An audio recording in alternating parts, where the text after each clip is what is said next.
We can actually create whatever the fuck we want. We've just been programmed to believe that we don't have that power. We have been programmed to believe that we are victims to our circumstances in life. And that is one of the greatest lies we have ever been told as a collective. It's simply not true. And what is so awesome and exciting and fascinating about today is that science, specifically quantum physics, is beginning to explain the mystical. As Joe Dispenza says, science is the new language of the mystical. We can see waves and images of the heart and brain, blood chemistry, analyzing the gut microbiome. The language of the mystical is now being able to be articulated through science, which is just absolutely fascinating. So things that, say, Buddhist monks, that Buddhists have known for thousands of years, are just now being able to be measured and monitored by science, which I find super exciting because I'm a science nerd. So I never thought I would be into quantum physics, let alone be able to understand it, but I love it. Let's talk about the first 7 years of life. Children, babies up to roughly 7, live in a literal hypnotic state. Their brain waves are in theta, okay? Let me back up and give you a little quick education. The brainwave state that I'm in now is beta. That's when we're alert, we're awake, we're learning, we're doing things, we're performing actions. That's beta. Go down a little bit, slow down your brainwaves a little. That is alpha. That is the creative state, a meditative state, a tranced out state. This is like whenever you're in the car and you're driving somewhere and you know the route really well and you completely zone out. And then you get there and you're like, oh my God, how did I get here? Right? That's alpha. When you're in the zone playing sports, or maybe you're writing music or writing a book, or just when you're really like zoned in and focused, when you're in the flow, that is the alpha brainwave state. Modulate down a little more, you have theta, and theta is just above sleep. So theta is that area of the brain where your subconscious starts to open up, okay? And then delta is sleep. So children live in a state of theta until about the age of 7. So what does that mean? Why is that important? Okay, so imagine walking around hypnotized all the time, right? You're awake and you're aware, you're able to function, but your conscious mind is not engaged. Think about if you had to use your conscious mind and you had to think about every single footstep that you took, or if you had to think about how in the hell do I survive in this family environment, right? How do I keep myself safe? What am I learning? How do I adapt to my specific environment, right? And you know, the analytical brain doesn't start to turn on until after the age of 7, right? The little kids just don't have that facility because they're in a brainwave state of theta. So they're literally just absorbing everything around them. That's why everybody says kids are like sponges. They just absorb everything. Well, they do. They literally do. And we know that now. So I was thinking about this earlier, about how the human brain is like a computer. It's an information processor, just like a computer. Now let's think about our smartphones today, right? You get an iPhone, you turn it on, and there are certain things already programmed into it, right? You've got your contacts come over, you've got your Apple Maps, iTunes, the App Store, all that stuff that already comes on the phone.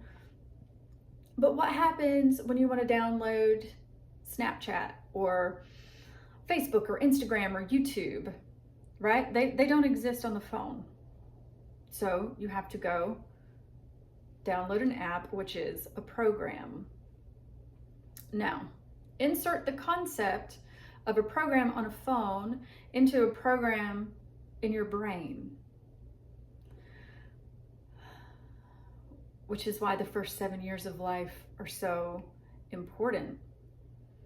When you can think back on your childhood from where you are now as an adult with a fully functioning frontal lobe and analytical brain, when you look at your parents or whoever took care of you, your school, the church you went to, that really shaped who you are now, was installing thousands, maybe millions of programs into your brain, right? You didn't have any conscious control over that. It's not your fault. It's just what happens, right? It's how we learn to function in this world. It's how we learn. Most of society is unfortunately raised to believe they're extremely limited. We're raised to believe that we're victims to our environment and our circumstance. We're raised to believe that we don't have power and autonomy to change things. We're taught to believe that we are small, that we're not powerful. This is what makes change so hard, because in the beginning of your life, you're walking around, only your subconscious brain is open. Your subconscious brain is actually the operating system, right? That's how come we can multitask and do things. You can walk and not think about every single footstep. You can drive a car and talk on the phone and text, even though you shouldn't do that. I try not to do that. But we can do multiple things at once. And think about when you get triggered, when somebody pisses you off, or when something triggers you into fear. What do? Okay, what do you automatically do? What is your habit? That is coming from your subconscious brain. You're not thinking about that. A program is automatically running you. Okay? And typically, when you aren't aware that you have control over this and that you can change your programmed responses, it just takes time and consistency and repetitiveness. When you don't understand that, you just walk around in life reacting. Oh my God. This is where change is so difficult. This is why it's so difficult, because you have to have a level of self-awareness. Let's use a specific example. Let's say you respond a certain way to your spouse. They do something that just immediately pisses you off, and then you respond in the same way you respond every single time, right? Whether that's frustration or impatience or exasperation. That is a habit, and you have to have the self-awareness to catch yourself in that moment and say, oh, okay, this is where I get triggered. I'm not going to respond in the same way that I always do. I'm going to respond in this way.